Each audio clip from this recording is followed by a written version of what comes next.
Hello and welcome guys, स्वागत है हमारे यूट्यूब चैनल स्टडी स्क्वायर पे। ये यूनिट 4 है गाइस। बेसिकली ये यूनिट 4 पार्ट ए का है, पार्ट बी का भी अलग यूनिट है, तो कंफ्यूज मत होना। इसके अंदर हम पढ़ेंगे एंटरप्रेन्योरियल स्किल्स। ये 4 सेशन में डिवाइडेड है, आप वॉलपेपर में भी देख सकते हो, आई मीन थंबनेल में। एंड इसको हम एक एक करके पढ़ने वाले हैं। आई होप ये चैप्टर आपको एक नया नजरिया देगा। बेसिकली हम एंटरप्रेन्योरशिप के बारे में इस चैप्टर में बात करेंगे।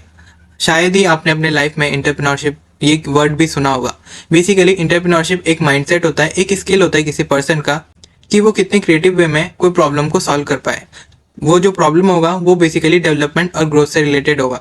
आप अगर सिंपल वे में जानना चाहो तो ये सेल्फ एम्प्लॉयमेंट से रिलेटेड है, मतलब आप खुद कुछ करोगे एज एन बिजनेस या फिर कोई स्टार्टअप, वो आपके एंटरप्रेन्योरशिप स्किल्स पे ही डिपेंड करेगा कि कैसे आप अपने जो भी स्टार्टअप वगैरह ओपन कर रहे हो उसको ग्रो कर पाओगे या नहीं कर पाओगे। ये आपने शार्क टैंक में भी बहुत बार सुना होगा, आई गेस आप देखते होगे। तो शार्क टैंक में भी जितने छोटे छोटे स्टार्टअप्स आते हैं वो बेसिकली सारे ही एंटरप्रेन्योर होते हैं। एंटरप्रेन्योर को अगर हम डिटेल में जानना चाहें तो आप यहाँ पर देख सकते हो, entrepreneurship is a type of self-employment where a person starts a business and run a business, try to meet needs of a customer, continuously improve the business, aim to earn profit। अगर इसको concise वे में बताया जाए तो आप इतना समझ लो कि कोई पर्सन कोई बिजनेस ग्रो कर रहा है, कोई स्टार्टअप ग्रो कर रहा है, जरूरी नहीं है कि वो बड़ा ही बिजनेस ग्रो करे या फिर ओपन करे, वो छोटा भी कर सकता है। अब ये जो छोटा बिजनेस वो ओपन कर रहा है, इसका मेन मोटिव है प्रॉफिट कमाना, है ना। एंड ये कितने क्रिएटिव वे में किसी कस्टमर की प्रॉब्लम से डील कर रहा है, उनके प्रॉब्लम को सॉल्व कर रहा है, इन्हीं सब चीजों को वो देखता है। एंटरप्रेन्योरशिप एक माइंडसेट है, मैं दोबारा बता देता हूँ, ये जिससे कि आप अपने बिजनेस को ग्रो करते करते अपने कस्टमर्स की नीड को भी फुलफिल करते हो या फिर उनके प्रॉब्लम को सॉल्व करते हो। क्योंकि क्या होता है कि जो बिजनेसमैन होता है वो भी बिजनेस कर रहा है और जो एंटरप्रेन्योर होते हैं वो भी बिजनेस कर रहे हैं, लेकिन इन दोनों में फर्क क्या है। जो बिजनेसमैन है वो उसका लेआउट सेम रहता है, वो कोई क्रिएटिव चीजें नहीं करता, उसका क्या होता है सप्लाई एंड प्रोड्यूस, यही रहता है। लेकिन जो एंटरप्रेन्योर होता है वो देखता है कि कस्टमर को क्या चाहिए, उसके नीड्स क्या वेरी हो रहे हैं, फिर वो अपना प्रोडक्ट उस हिसाब से बनाकर अपना प्रॉफिट गेन करता है। तो जो एंटरप्रेन्योर होते हैं वो थोड़े से क्रिएटिव होते हैं as compared to businessman. Clear है? वही चीज मैंने यहाँ पर मेंशन करी है, एक बार आप रीड कर लो।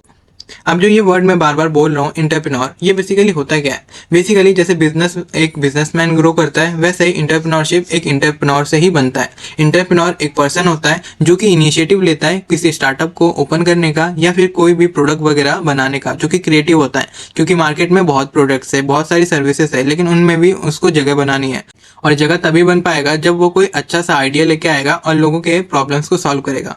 ये रिस्क टेकिंग होता है बहुत बार, लेकिन अगर एक बार आपका सक्सेस मिल गया तो आप जल्द ही बिलियनियर या मिलियनियर भी बन जाते हो। जैसे कि अगर इंडियन स्टार्टअप्स की बात की जाए तो शार्क टैंक के जो जजेस थे वो भी एक टाइम पे एंटरप्रेन्योर ही थे। अब वो जाके सक्सेसफुल बिजनेसमैन बन चुके हैं, लेकिन जरूरी नहीं है कि वो शुरू से ही सक्सेसफुल हो। उन्होंने भी कभी ना कभी स्टार्टअप ग्रो किया था, छोटे छोटे, जहां पर उन्होंने फेलियर का भी सामना किया था और सक्सेस का भी। इतना तो आपको भी पता होगा।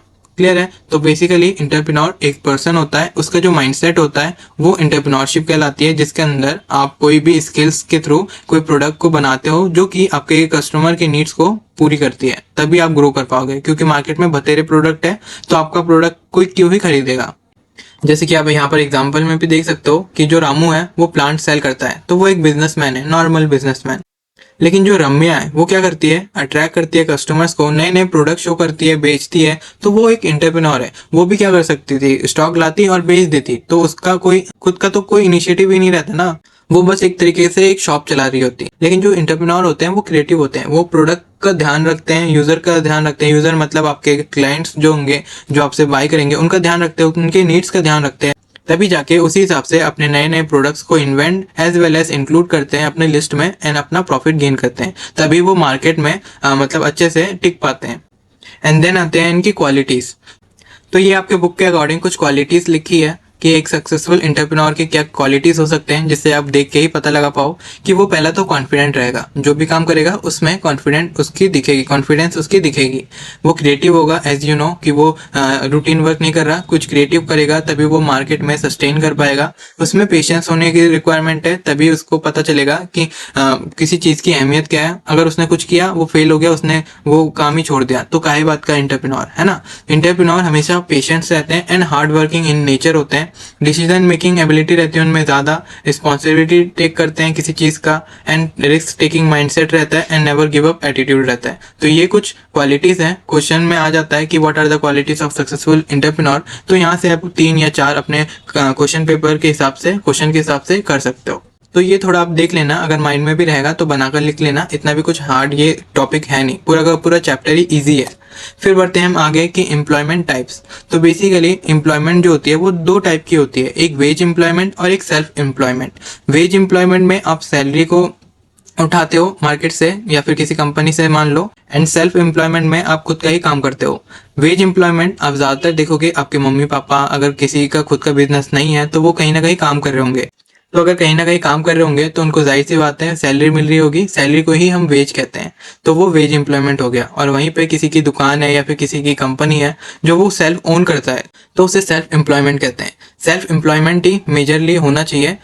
सेल्फ एम्प्लॉयमेंट में ही हमारी गवर्नमेंट ज़्यादा फोकस कर रही है, तो आप इसका थोड़ा ध्यान रखना और ट्राई करना कि जॉब के लिए ना भागो, खुद का कुछ कर पाओ तो उस पर ज़्यादा इनिशिएटिव दो। फिर आते हैं मार्केट क्या होता है, जहाँ पर हम धंधा करते हैं। अगर हिंदी में बोले तो इसको धंधा ही कहते हैं, ये कोई बैड वर्ड नहीं है, एंड इंग्लिश में बोले तो बिजनेस कहेंगे। बेसिकली जहाँ पर आप अपना प्रोडक्ट सेल कर रहे हो या फिर कहीं से बाय कर रहे हो वो हो जाता है मार्केट। ज़रूरी नहीं है कि ये फिजिकल मार्केट ही हो, आप ऑनलाइन में भी अगर ट्रांजेक्शन कर रहे हो तो वो ऑनलाइन मार्केट कहलाता है, एंड जब अगर फिजिकली कर रहे हो तो वो फिजिकल मार्केट हो जाता है। यही चीज़ मैंने यहाँ पर लिखी है कि a market is a place or system where buyers purchase goods services and sellers provide goods and services. Exactly what I meant. तो यहाँ पर आप देखना इजीली समझ जाओगे। फिर आता है फंक्शंस ऑफ एन एंटरप्रेन्योर, कि जो एंटरप्रेन्योर है उसको क्या क्या करना चाहिए या फिर वो क्या क्या करता है। तो यहाँ पर कुछ टॉपिक्स है, मतलब पॉइंट्स हैं जो आपके बुक में भी है कि फर्स्ट है वो जो कस्टमर्स हैं उनके नीड्स को फुलफिल करता है। ऐसा नहीं कि मार्केट में प्रोडक्ट आया उसने अपने स्टॉक भरे और जाकर बेचना शुरू कर दिया, ऐसा वो नहीं करता, वो रेगुलर बिजनेसमैन करता है। लेकिन जो एंटरप्रेन्योर होता है वो नीड्स देखता है कि कस्टमर को क्या चाहिए, तो उसी हिसाब से फिर वो अपना स्टॉक लाता है एंड देन सेल आउट करता है। फिर आता है यूज लोकल रिसोर्सेज। ये नहीं कि आपको कुछ बेचना है, प्रॉफिट गेन करना है तो आप इधर उधर से दूर दूर से इंपोर्ट कर रहे हो, नहीं, आप खुद का ही माल इस्तेमाल करो, लोकली जो भी इस्तेमाल हो रहा है मतलब प्रोड्यूस हो रहा है उनका इस्तेमाल करो और अपना प्रॉफिट गेन हो, जिससे क्या होगा आप खुद भी ग्रो करोगे और लोकल जो सोसाइटी होगी वो भी ग्रो करेगी। एंड थर्ड है हेल्प सोसाइटी। ये साइड बाय साइड ही चलता है। अगर आप कस्टमर्स के नीड को पूरा कर रहे हो, जैसे मान लो कि आपके एरिया में, लोकेलिटी में 5 किलो से नीचे गुड़ नहीं बिकता, मतलब जैगरी नहीं बिकती 5 किलो से कम, तो आप रेगुलर बिजनेसमैन की तरह 5 किलो लाके बेच सकते हो, इसमें कोई दुराई नहीं है या फिर कोई आपको टोकेगा भी नहीं। लेकिन अगर आप देखोगे कि बहुतों को 5 किलो चाहिए ही नहीं, तो आप क्या करोगे, क्या कर सकते हो बेसिकली कि उसको छोटे छोटे सैक्स में डिवाइड करके and then 1 kilo, half kilo, 1.5 kilo, 2 kilo करके बेच सकते हो, जिससे क्या होगा किसी हद तक आपकी सोसाइटी की थोड़ी बहुत भी नीड्स जो होगी वो फुलफिल हो पाएगी। तो ये एंटरप्रेन्योर का माइंडसेट होता है। एंटरप्रेन्योरशिप में ज़रूरी नहीं होता कि आप न्यू आइडियाज़ को ही इन्वेंट करो, आप एग्जिस्टिंग आइडियाज़ को भी थोड़े बहुत मॉडिफाई कर सकते हो, जिससे कि थोड़ा हेल्प मिले अपने सोसाइटी में। वही चीज़ यहाँ पर भी है, आप कम्युनिटी वर्क करो जिससे कि आपकी सोसाइटी में थोड़ी हेल्प मिले, और इन्वायरमेंट, एजुकेशन, इनसे रिलेटेड थोड़े थोड़े कंट्रीब्यूट करो अपने सोसाइटी को, जिससे आपकी सोसाइटी रहने लायक हो। क्योंकि आजकल क्या है, कोई भी आ रहा है, कोई भी सरकार आ रही है, इतने पेड़ काटे जा रहे हैं, किस लिए? क्योंकि उनको बस मुनाफा चाहिए। तो वो तो एकदम बेकार सी बात है। हमारी सरकार अभी के हिसाब से बहुत ही बेकार है, जो बीजेपी सरकार है। लेकिन वहाँ पे अगर कोई ऐसा सरकार आता है इन फ्यूचर जो कि अपने इन्वायरमेंट को भी अच्छे से सस्टेन करे, साइड बाय साइड अपने इंडिया का भी ग्रोथ करे, तो वो कहलाएगा एक सच्चा एंटरप्रेन्योर, क्योंकि वो देख रहा है कि अपना प्रॉफिट कहाँ पर होगा, साइड बाय साइड अपने सोसाइटी को भी अच्छे से वो सस्टेन करेगा।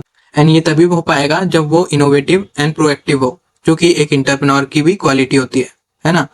फिर चलते हैं हम आगे, कुछ और पॉइंट्स भी हैं जैसे क्रिएट जॉब, कि अगर आपने कोई बिजनेस क्रिएट किया है तो जाहिर सी बात है आपको एम्प्लॉयमेंट के लिए लोग चाहिए रहेंगे कि आप लोगों से काम करवाओ जिससे कि आपकी ग्रोथ हो, तो आप जाहिर सी बात है कि जॉब क्रिएट करोगे। एंड फिफ्थ है शेयर योर वेल्थ।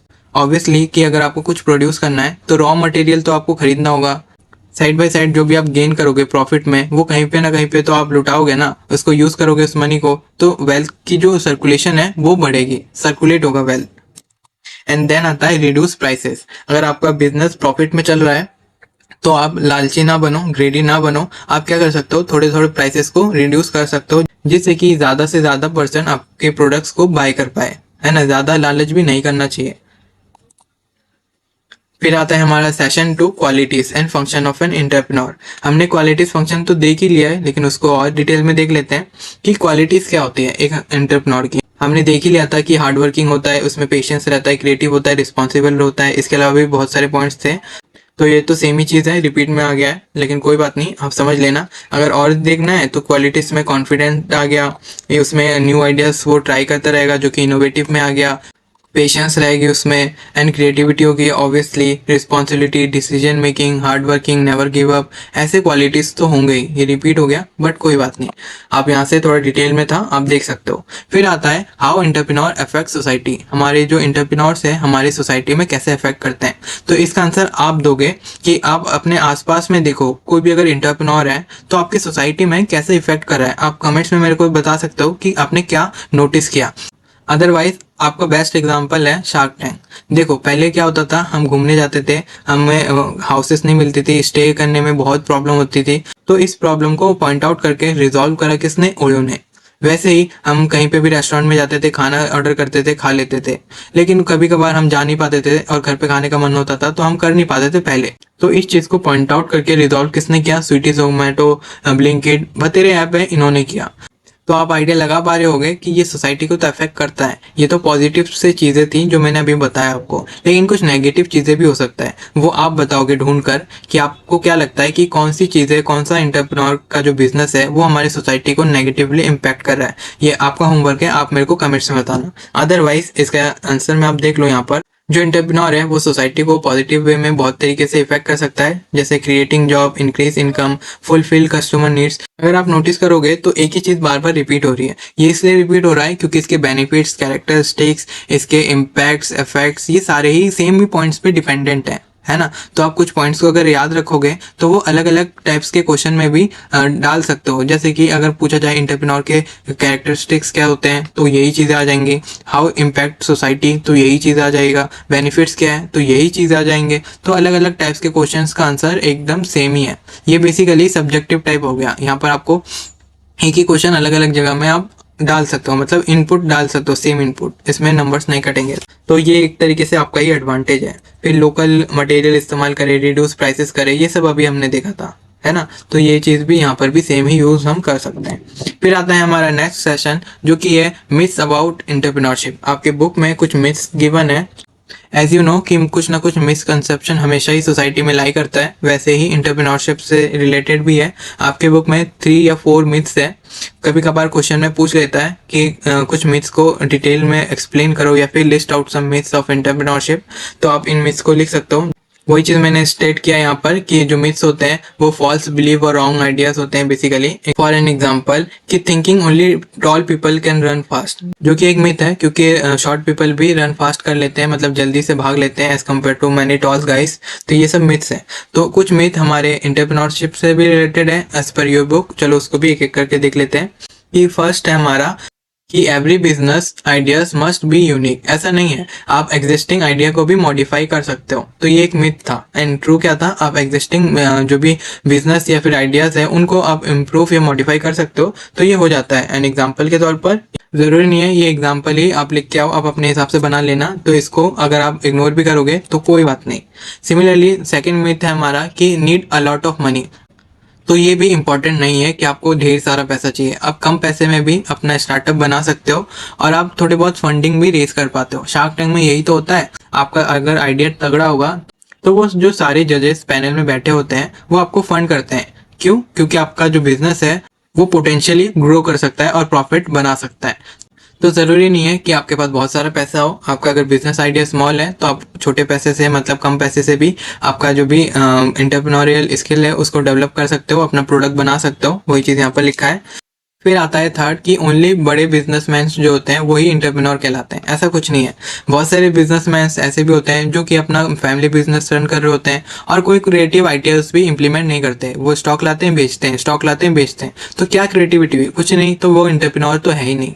लेकिन जो एंटरप्रेन्योर सक्सेस है वो बड़े बिजनेसमैन ऑब्वियसली है। तो ये मिथ था। तो ट्रूथ यही है कि any person who runs a business can be a entrepreneur. जरूरी नहीं है कि वो बड़े बिजनेसमैन ही हो। तो ये इसका ट्रूथ था।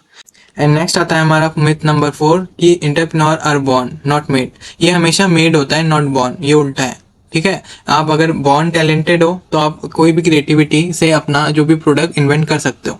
ऐसा कुछ नहीं है कि आप बॉर्न एंटरप्रेन्योर हो गए, आप बॉर्न नॉर्मल इंसान हो सकते हो and then became a entrepreneur. ऐसा ही होता है, मैक्सिमम ऐसा ही होता है और यही होता है। फिर इसके अगर की कॉन्सेप्ट को देखें, यही इसका निचोड़ है पूरे एंटरप्रेन्योरशिप का, कि आप बिलीव करो आप सक्सेस आपको मिलेगी, कि आप बिलीव करो आपको ट्राई करते रहना है, आप बिलीव करो एक्शन पे ना कि वर्ड्स पे। और अगर आप करोगे तभी आपका कुछ हो पाएगा, अगर आप सोचते रहोगे तो आपका कुछ नहीं होगा। तो कुछ भी अगर आप करना चाहते हो इन योर लाइफ तो आपको स्टार्ट करना है अभी से। अगर कर पाओ तो अभी से स्टार्ट करो। कभी ना कभी तो उस स्टेज पे पहुंचोगे ना जब आपको सक्सेस मिलेगी। तो अभी से स्टार्ट करो, ये नहीं सोचो कि कल करेंगे, परसों करेंगे, एक साल बाद करेंगे, ऐसा कुछ नहीं होता। अगर आप करोगे, इनिशिएटिव लोगे तो कभी ना कभी वो पूरा होगा। अगर आप इनिशिएटिव ही नहीं लोगे तो क्या है पता कि वो पूरा होगा भी या नहीं होगा। तो आप इनिशिएटिव तो लो। फिर आता है हमारा session number 4 which is last session, जो कि है entrepreneurship as a career option. आपको क्यों चूज करना चाहिए ये एंटरप्रेन्योर। तो उससे पहले जान लेते हैं कि करियर क्या होता है। करियर बेसिकली वो मीडियम होता है जिससे आप अर्न कर पाते हो और आपके लाइवलीहुड को सस्टेन कर पाते हो। तो वो करियर है। करियर बेसिकली जॉब है या फिर वो मीडियम है जहाँ से आप अर्न कर रहे हो और अपनी लिविंग को कर पा रहे हो, मतलब जी पा रहे हो बेसिकली। जैसे कि वही चीज़ आप यहाँ पर भी देख सकते हो कि ways to earn a living, मतलब जीने के लिए आप क्या कर सकते हो कमाने के लिए। पहला है कि आप वेज एम्प्लॉयमेंट में जा सकते हो कि सैलरी वेस्ड आप काम कर सकते हो। दूसरा सेल्फ एम्प्लॉयमेंट में जा सकते हो, खुद का काम कर सकते हो। एंड यही self employment and plus innovative हो जाता है हमारा एंटरप्रेन्योरशिप। ये सेम ही चीज़ें आपके सेशन में रिपीट हो रहे हैं, इसीलिए इस स्लाइड में मैंने बार बार इनको इंक्लूड किया है। तो फिकर नॉट, हमारा रिविजन भी हो ही रहा है। फिर जो एंटरप्रेन्योरशिप है वो एज एन करियर आपके 3 स्टेजेस से गुजरता है। पहला होता है एंट्री स्टेज, दूसरा होता है सर्वाइविंग स्टेज और थर्ड होता है ग्रो स्टेज। एंट्री स्टेज में आप अपने बिजनेस को बस स्टार्ट ही कर रहे होते हो एंड सर्वाइविंग स्टेज में आप चैलेंजेस को फेस कर रहे होते हो और ग्रोइंग स्टेज में आप प्रॉफिट को मैनेज कर रहे होते हो। वही चीज़ मैंने यहाँ पर लिखी है। इन शॉर्ट इसका यही मतलब था। फिर आता है हमारा next entrepreneurship versus veg employment. इसका डिफरेंस क्या है। जो एंटरप्रेन्योरशिप है उसकी इनकम फिक्स नहीं है, लेकिन वेज एम्प्लॉयमेंट की इनकम फिक्स्ड है। जैसे कि फर्स्ट पॉइंट यहाँ पर लिखा है, एंटरप्रेन्योरशिप में हाई रिस्क है, वेज एम्प्लॉयमेंट में लो रिस्क है। एंटरप्रेन्योरशिप में हाई इंडिपेंडेंसी है एंड वेज एम्प्लॉयमेंट में लो इंडिपेंडेंसी है। एंटरप्रेन्योरशिप में ओन डिसीजंस ले सकते हो, वेज में नहीं ले सकते, फॉलो करना होता है बस अपने बॉस का जो भी कहा होता है। वर्कलोड एंटरप्रेन्योरशिप में ज़्यादा होता है, वेज एम्प्लॉयमेंट में भी होता है लेकिन मॉडरेट होता है, क्योंकि ये किसी और का काम है। हमको ज़्यादा लोड हो रहा होगा तो हम छोड़ देंगे, हमको क्यों उतना लोड लेना है। एंड एंटरप्रेन्योरशिप में ग्रोथ आपका अनलिमिटेड होता है, वेज एम्प्लॉयमेंट में ये एकदम लिमिटेड होता है कि आपने 10 साल काम किया तो आपको सीनियर पोस्ट मिल गई, उससे ज़्यादा आपको क्या मिलेगा, कुछ नहीं। लेकिन एंटरप्रेन्योरशिप में आप हाई अचीव कर सकते हो सक्सेस को, क्योंकि ये आपका खुद का बिजनेस है। एंड नेक्स्ट आता है why we choose entrepreneurship as an career. जैसे कि मैंने स्टार्ट में कहा था कि इसको चूज क्यों करें, तो इसको हमने 2 पार्ट में डिवाइड किया है, एक इंडिविजुअल और एक सोसाइटी बेनिफिट्स के अकॉर्डिंग। इंडिविजुअल में अगर देखो तो आप अपने काम का खुद मालिक रहोगे, आप खुद बॉस होगे, किसी का रोक टोक आप पे नहीं रहेगा, जो मर्जी होगा आप वो कर सकते हो। अनलिमिटेड अर्निंग होगी अगर आपका बिजनेस ठीक से चल रहा है। आपको मौके मिलेंगे खुद के इनोवेशंस के लिए जिससे आप नई नई चीज़ ट्राई कर पाओगे और पर्सनल सेटिस्फेक्शन रहेगा। लेकिन वहीं पे सोसाइटी की बात करें तो सोसाइटी को आप एक जॉब प्रोवाइड कर सकते हो, जिससे कोई दूसरा आपका मान लो भाई है, कोई भी है, दोस्त है, उसकी एक रोजगार का एक मीडियम बन जाएगा, उसको एम्प्लॉयमेंट मिल जाएगी। इम्प्रूव इकोनॉमी, ओवरऑल सोसाइटी की इकोनॉमी बढ़ जाती है एंड साइड बाय साइड नए आइडियाज आप सोसाइटी में इम्प्लीमेंट कर सकते हो और अपने लोकल एरिया को भी डेवलप कर सकते हो। तो गाइस यही था हमारा छोटा मोटा सा एक टॉपिक। नेक्स्ट जो टॉपिक है ग्रीन स्केल, वो भी एक छोटा सा ही टॉपिक है, उसको भी हम जल्दी कवर करने वाले हैं। तो गाइस आज के लिए इतना ही, मिलते हैं हम नेक्स्ट वीडियो में।